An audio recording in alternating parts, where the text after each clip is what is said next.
Bonjour à tous et bienvenue dans le Talk de Cassandre. Aujourd'hui, j'ai le plaisir de vous proposer un échange sur un sujet qui concerne de plus en plus de professionnels. Il s'agit du statut de freelance et notamment dans le monde de l'événementiel. Pour cela, je reçois Bérénice Doué, chef de projet indépendante en événementiel, qui a choisi cette voie non pas par obligation, mais par envie. Ce choix lui permet de concilier vie professionnelle et vie personnelle et une multitude de projets variés à côté. Au cours de cet épisode, nous allons découvrir comment elle s'organise au quotidien, les défis qu'elle rencontre, ses astuces pour trouver son équilibre et elle nous donnera ses conseils pour ceux qui hésitent à se lancer. Restez avec nous car cet épisode risque d'être très inspirant.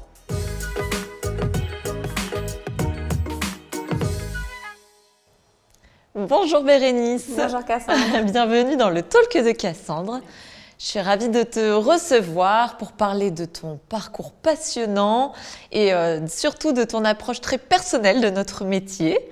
Voilà, donc pour commencer, j'ai tout de suite envie que tu nous racontes ton parcours, pourquoi tu as choisi ce statut de freelance avec la liberté qu'offre ce statut, mais aussi les responsabilités. C'est ça. Alors oui, moi j'étais en fait salariée pendant 7 ans en tant que chef de projet en agence. Donc sur Lille, j'ai fait 2 agences et c'est vrai que ce statut m'a beaucoup plu, sécurité pour le coup. Et puis j'ai appris le métier. J'ai aussi fait un réseau, je me suis fait mon propre réseau, ce qui est essentiel aussi dans ma prise de décision de devenir freelance. Et puis j'ai en fait 2 facteurs qui m'ont fait changer de vie. Le premier, tout le monde l'a connu, c'est le Covid. Oui. Le Covid, alors ça a fait émerger beaucoup d'idées chez pas mal de personnes. Moi en fait, ça a été le moment où je suis devenue maman pour la première fois. Donc j'ai accouché 15 jours avant ce que j'appelle la fin du monde. D'accord. Donc ça m'a permis d'avoir une bulle imposée. Okay. Finalement, j'ai vécu cette période de manière plutôt sereine, qui m'a été imposée pendant 1 an, puisque je devais reprendre 6 mois après, et donc l'événementiel était à l'arrêt. Et je me suis dit, bon, bah, tant mieux finalement, c'est un moment de pause en famille, et je l'ai très bien vécu, sauf que les derniers mois, je me suis dit, bon, j'ai quand même envie de retourner bosser, petit manque. Et donc 1 an après, je suis retournée en agence, donc en janvier. Et là, alors je voulais faire une petite aparté sur ce retour qui n'est pas forcément évident chez les mamans. Alors chacun le vit différemment, mais c'est vrai que moi, quand je suis rentrée, j'ai eu cette impression de devoir prouver que je savais encore faire mon métier. D'accord. Alors malgré une manager, et je fais un petit coucou à Hello, si elle me regarde, très bienveillante et à l'écoute, ouais, c'est dur en fait pour une mère de revenir bosser et se dire bah j'ai pas perdu tout ce que j'avais dans la tête et je sais encore bosser. Donc déjà il y a ce contexte où je reviens où je suis pas très sereine et du coup devoir faire mes preuves et puis se dire nouveau rythme de vie. Donc pour le facteur très important, c'est que moi je travaillais sur Roubaix. Et je vivais à Fretin. Donc, pour ceux qui savent, oui, je sais. Environ 45 à 1 heure de route encore, minimum, matin et soir. Donc, en fait, j'arrivais en retard à tout, à la nounou, à mon travail. Et je subissais, en fait, ma vie. Et je suis quelqu'un de très optimiste et positive. Et là, je ne me suis pas reconnue dans mes premières semaines de boulot où je me suis dit, mince, j'ai la chance de rebosser, je fais ce que j'aime, parce que j'aimais encore mon métier, j'ai un enfant, tout va bien, mais ça ne va pas en fait, les cases ne sont pas cochées, quoi. Donc cette route, ce rythme me fait dire, ça ne va pas continuer comme ça très longtemps. Et en parlant avec mon mari, je me dis on va ressortir une idée des cartons qui était en sommeil depuis pas mal d'années, qui était celle d'ouvrir un lieu événementiel. D'accord. On s'est dit c'est vrai que c'est quelque chose de sympa d'avoir un beau lieu, lui serait sur le côté espace vert, moi bien sûr sur l'événementiel. Donc on commence à gamberger un petit peu pendant cette période-là. Et on commence à chercher comme des jeunes fous sur le bon coin. Et on se dit bon. Il y a des choses à faire, mais en fait, il y a des sous à avoir surtout. Ouais. Et donc, ce projet se remanie très rapidement en se disant on va recevoir, mais autrement, de manière plus calme, en chambre d'hôte. D'accord. Et donc, on se dit, allez, commence à réfléchir à ce statut de freelance et en fait, tu ferais 2 jobs à la fois, donc gestionnaire de chambre d'hôte et free, parce que j'avais pas envie de lâcher cette passion de l'événementiel et ce réseau. Et on dit, bon, d'accord. Donc, on commence à chercher en parallèle un lieu coup de cœur. Et moi aussi, je fais mon chemin de mon côté parce que c'est quitter de la sécurité, c'est quitter une boîte que j'aimais, des collègues que j'aimais. Et à ce moment-là, j'ai besoin de me faire rassurer. Donc, je remercie quelques personnes qui m'ont rassurée. Donc, je pense aussi à Laure, qui, si elle me voit, qui m'a rassurée sur mes compétences et qui m'a dit tu peux y aller, tu sais faire ton métier. Donc go. Donc, allez, franchement, 2 mois après être revenue, je prends la décision dans ma tête de me dire ok. Donc, très rapide. Ouais, très rapide et en fait coup de cœur sur une maison très rapide. Ok. Ah ouais, donc tout s'est enchaîné. Ouais, tout s'est enchaîné très vite et donc on se dit on va acheter cette ferme en dessous à Arras, donc à une heure en dessous de Lille. Et pour le coup, on déménage et là, changement de vie total. Donc banco et ce projet a aussi pu voir le jour grâce à Elodie, ma manager, qui m'accorde une rupture conventionnelle, ce qui est un facteur très important parce qu'un vrai projet de vie perso et elle a compris que de toute façon, je ne m'épanouirais plus, en tout cas en tant que salariée. Et donc, je pars avec la sécurité forcément du chômage quand même sur les premiers mois qui me fait me dire banco, on va tout donner pour ce nouveau statut et en tout cas, nouvelle vie, nouvelle maison et une nouvelle famille finalement en même temps. Donc, tout était nouveau et c'était quand même un grand saut dans l'inconnu, mais pour l'instant, je ne regrette pas. Bon, super parcours. Et au-delà du statut de freelance, qu'est-ce qui t'a amené dans l'événementiel? Qu'est-ce qui te passionne en tant que chef de projet? Alors, ce qui est marrant, c'est que quand j'étais petite, mes parents me disaient tout le temps arrête d'organiser des anniversaires tout le temps. Je faisais tout le temps plein de fêtes. C'est vrai, c'est véridique. Et ils m'ont dit, finalement, quand je suis partie dans la com, c'est évident en fait. Tu t'aimes recevoir et encore, on a une réputation chez nos amis mais oui, en fait, vous êtes tout le temps en train de recevoir, quand vous n'arrêtez jamais. Et on aime recevoir, on aime l'énergie humaine. Et en fait, j'ai voulu retrouver ça dans mon job, dans la com. Et ce que j'aime en fait dans l'événementiel, c'est transmettre des émotions. Alors, ça peut être un peu bateau, mais non, mais moi, ça me fait tellement vibrer en fait. Oui. C'est ça, on a des choses à dire, c'est de la com, on va avoir ce côté, on a vécu des choses compliquées, et puis là, il y a le DG qui va essayer de remobiliser tout le monde. Il y a des témoignages de collaborateurs qui, moi, sur scène, m'ont mis la lamichette. J'avais les yeux embués quand j'écoutais. Donc, c'est ce qu'on vit, c'est fédérer des collaborateurs, c'est vivre des moments passionnants. Et puis, c'est aussi ce côté backstage avec mon équipe. Moi, je suis du coup freelance maintenant, mais je me sens pas seule, en fait. C'est ça que je veux aussi transmettre à ceux qui hésitent, c'est que j'ai finalement plein d'équipes. Et ça, c'est super, parce que chaque projet change. Et j'ai cette relation de partenaire, en tout cas, je le choisis aussi, avec des gens qui ne me considèrent pas comme un partenaire, mais vraiment associé à l'équipe pure et dure. Et du coup, c'est trop chouette, j'ai finalement plein de collègues. Trop bien. Alors toi qui as connu justement les 2 statuts, donc aussi bien en agence que maintenant avec ton statut de freelance, quelle est la différence dans le format de travail que tu peux faire ? Alors du coup, j'adapte mes journées forcément comme je le souhaite. Donc ça, c'est un grand point fort. Et puis en étant maman en plus, ça, c'est vraiment quelque chose qui est indispensable parce que je voulais en fait, dans ma vie rêver, aller chercher mes enfants à l'école. Et si je serais salariée encore, malheureusement, avec la contrainte logistique, ça n'aurait pas été possible. Donc là, une journée rêvée, pour moi, tu vois, c'est faire le petit-déj le matin. Ensuite, j'enchaîne sur mon ordi pour un appel d'offres. Je mange tranquille à la maison dans un environnement qui me plaît parce que je l'ai choisi cette maison et je l'adore. Je rebosse et je vais chercher mes enfants à l'école. Et pour moi, en fait, c'est un équilibre vie perso qui est super chouette et ça ne m'empêche pas en fait de moins travailler parce que je travaille de manière beaucoup plus efficace et je peux rebosser le soir et ça pose aucun souci et j'ai personne qui va me dire non, t'as pas fait tes heures. C'est ça en fait moi qui me pesait. C'est que je travaille de manière productive et des fois peut-être que je vais faire quelque chose en 2 heures et finalement je l'ai fait et je peux faire autre chose ensuite. Donc ça c'est vraiment chouette. Et pour le coup il y a quand même la pression du rendu, hein. C'est pas quelque chose où on s'en tape, non pas du tout. Moi j'ai encore plus de pression je trouve en étant free parce que si on fait du mauvais travail, logiquement, on ne va pas être rappelé. Donc voilà, pour moi, il y a une constante de boulot et une exigence qui est la même qu'en agence. En fait, je n'ai pas perdu cette exigence de travail dans mon quotidien, quoi.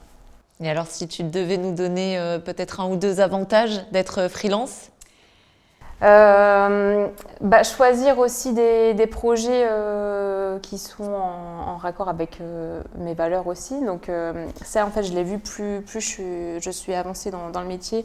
J'adore tout ce qui est conception, rédaction, plutôt que la production. Alors j'en fais quelques projets, mais je suis plus à l'aise là-dessus. Donc forcément, je vais plutôt m'orienter vers ce genre de projet-là. Et puis là, dernièrement, c'est vrai que j'ai un nouveau challenge pour cette année qui est celui de l'animation. Alors, toujours plus de projets, toujours plus de challenges parce que, mine de rien, oui, mon conseil, c'est d'écouter ses envies. Et j'ai fait le constat sur des différentes productions que la scène m'attirait potentiellement. Donc, voilà, pour moi, le conseil, c'est écouter vos envies. Si ça vous titille au fond de vous, en fait, il faut y aller, quoi. Vous n'avez rien à perdre pour le coup. Ouais. Et voilà, c'est plutôt écouter ses envies, être maître de ces défis, de ces challenges, et ça, c'est vraiment chouette. Et c'est ça aussi que te permet ce statut-là, c'est d'essayer plein de choses, voilà, et de voir ce qui finalement fonctionne ou pas, quoi. C'est ça, puis avoir vraiment je me considère entre guillemets comme une entreprise, tu vois, on parle aussi de communication, mais c'est chouette parce qu'il y a des challenges aussi, comment communiquer, parce qu'un free a besoin de communiquer. Et moi, j'adore la com, j'adore aussi tout ce qui est vidéo, etc. Et c'est chouette d'avoir une palette d'actions en tant que free, où tu vas faire de la prospection, tu vas essayer de trouver des nouveaux clients, puis en même temps, tu vas faire de la com, tu vas bosser. Et c'est ça qui est hyper enrichissant, c'est d'avoir plein de choses à faire dans la même journée qui ne vont pas se ressembler. Et tu parles de plein de casquettes, de plein de compétences, tu parles d'avoir plein de clients, de différentes agences avec qui tu peux travailler. Comment justement tu t'organises au quotidien pour passer d'une mission à une autre? Est-ce que tu as des méthodes? Comment fais-tu? Alors déjà, ce qui ne change pas de mon statut de salarié, c'est que j'avais plusieurs projets en même temps. Donc ça, ce côté un petit peu, mon mari se moque de moi, mais schizophrène, où tu passes d'une prod à un appel d'offres, etc. Donc moi, tout simplement, je suis une élève très scolaire de papier avec mon petit carnet. Et je suis la même type. Voilà, j'adore, moi, avec mes petits feux de couleur, où chaque projet a une couleur, et au moins, j'essaie un petit peu de m'organiser comme ça. Donc c'est ce côté, voilà, on passe d'un projet à l'autre, je l'ai gardé. C'est ça qui est un peu challengeant aussi, hein. Du coup, ta journée se passe super vite parce que tu as 1000 projets en même temps. Donc, ce côté très scolaire, je le garde. Après, niveau organisation, facturation, tout ça, c'est un point aussi qui est nouveau. Bien sûr. Donc, je me suis du coup rapprochée de Freebie, qui est un site qui m'aide en fait à tout ce qui est génération de factures, devis. Et au moins, j'ai une sorte de tableau de bord. Avec un abonnement par mois, j'en fais la pub, hein, du coup, mais bon, c'est vraiment, pour le coup, je suis contente de ce service qui est à moindre coût et qui m'aide à avoir une vision sur tout ce qui est facturation. Donc ça, et puis après, de manière très aussi scolaire, j'ai un Excel qui répertorie tous mes projets avec, il faut le dire, le nerf de la guerre, c'est aussi la finance. Donc on a ce côté très entrepreneur où on se dit, combien prévisionnel, etc. Donc voilà, de manière très simple, en fait, un bout de papier, un Excel et puis un petit site qui m'aide et voilà. Mais je pense que chacun s'organise comme il veut. Bien sûr. Mais moi, voilà, ça fonctionne comme ça. Et je suis pas quelqu'un de stressé aussi parce que c'est vrai que le côté, la personnalité des gens, est-ce que tu peux être free ou pas, je pense que les gens doivent se réfléchir aussi sur le côté, qu'est-ce que j'ai envie au quotidien.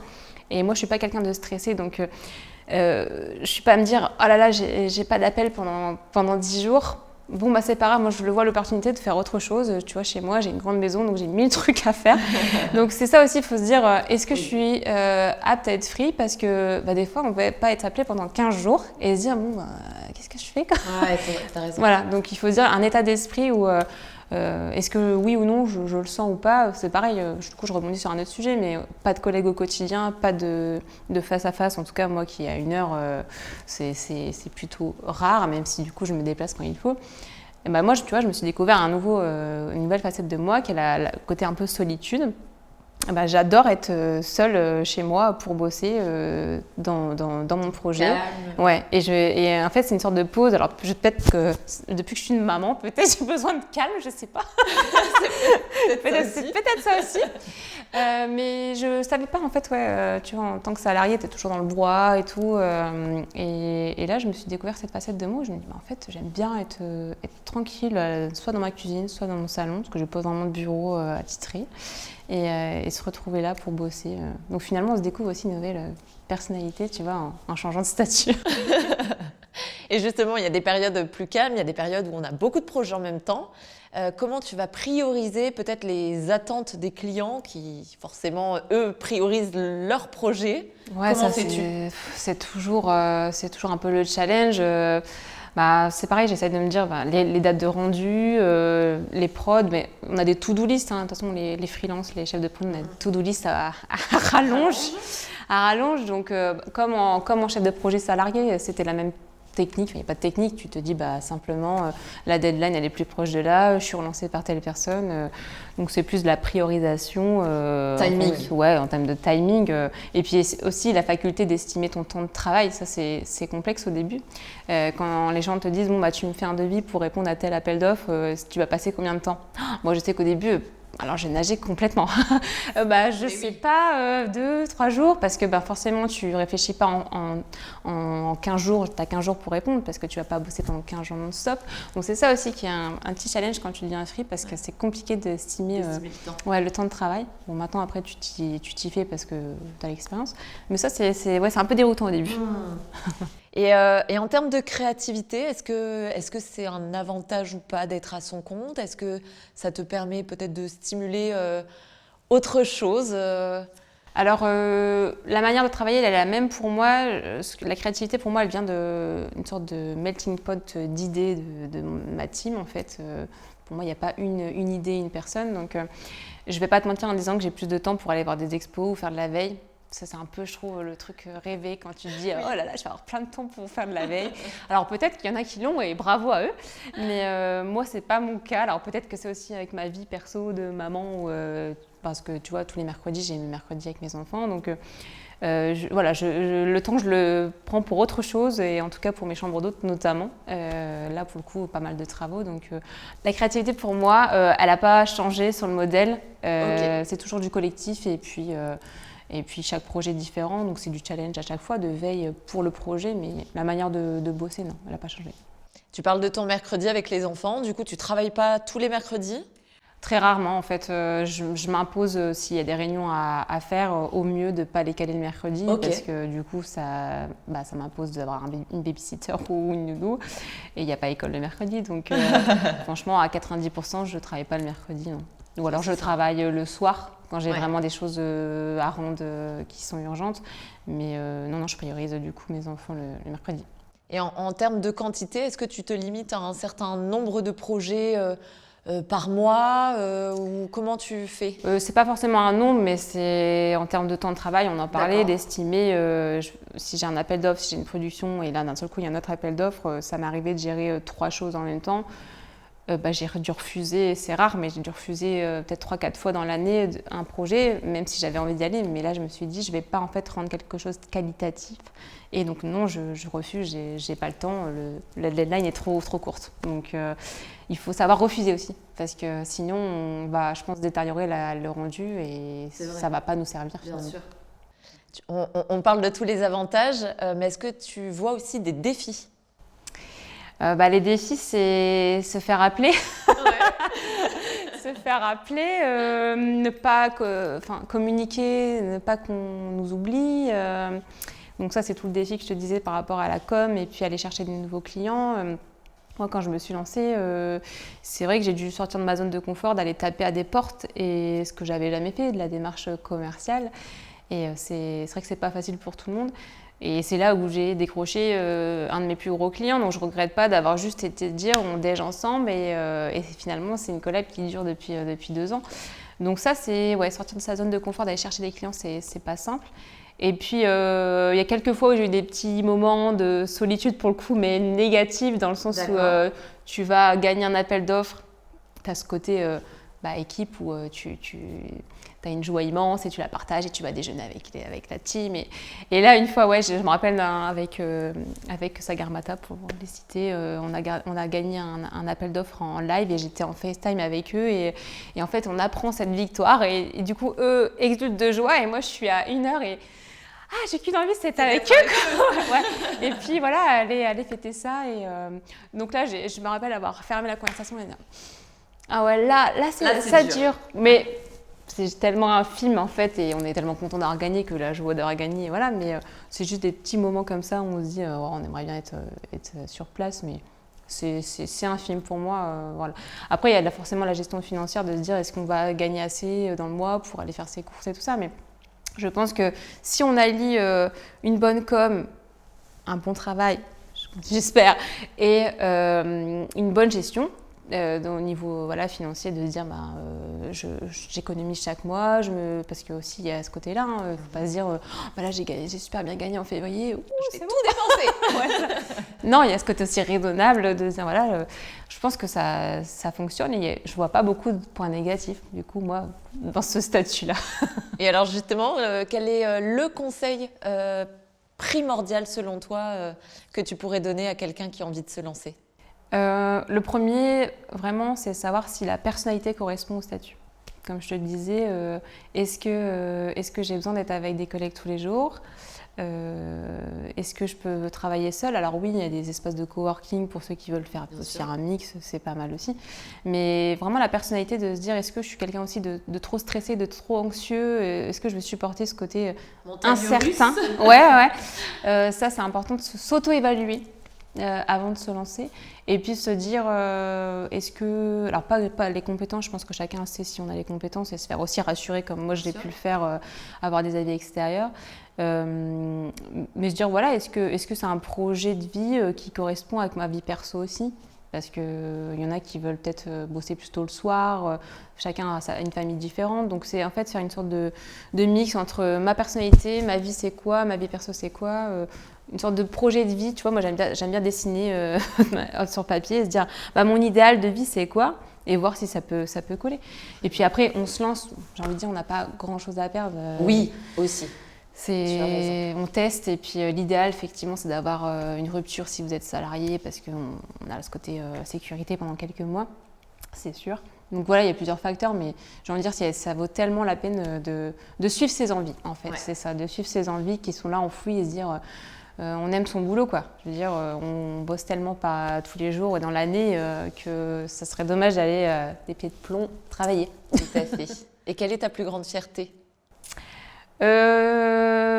C'est un peu bateau de dire ça, mais d'avoir osé me lancer et que je touche, il n'y a pas de bois, mais ta tête. Que ça continue comme ça et que oui, les nouveaux challenges soient des succès aussi et que je m'épanouisse tout autant. En fait, je suis vraiment là pour l'instant, ça fait 2 ans, j'entame ma 3e année. Que ça continue dans cette lancée-là et puis que les gens soient toujours contents de mon boulot, c'est chouette. Eh ben, c'est tout ce que je te souhaite. Merci en tout cas de nous avoir partagé avec toute ton authenticité, ton parcours, tes conseils. C'était super intéressant et je suis sûre que ça va aider plein de monde. J'ai une dernière question à te poser. La tradition le veut.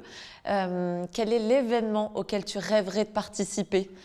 Que ce soit toi en tant que Bérénice dans ta vie perso ou dans ta vie pro, peu importe, en tant qu'acteur ou pas, voilà. Mais quel est l'événement qui te parle ? Moi, je suis une fan de tennis, tu vois. Okay. Donc là, j'ai pour projet, ça fait plusieurs années que je voulais avoir Roland Garros. D'accord. Ça fait pas rêver pour certains, mais moi, j'adore l'ambiance qu'il peut y avoir sur les tournois de tennis et idéalement, bosser pour Roland Garros une fois dans ma vie, ça pourrait être très chouette. Alors déjà y aller, mais dans les coulisses, alors là, ça serait chouette. Hein. Si la Fédération française de tennis me voit.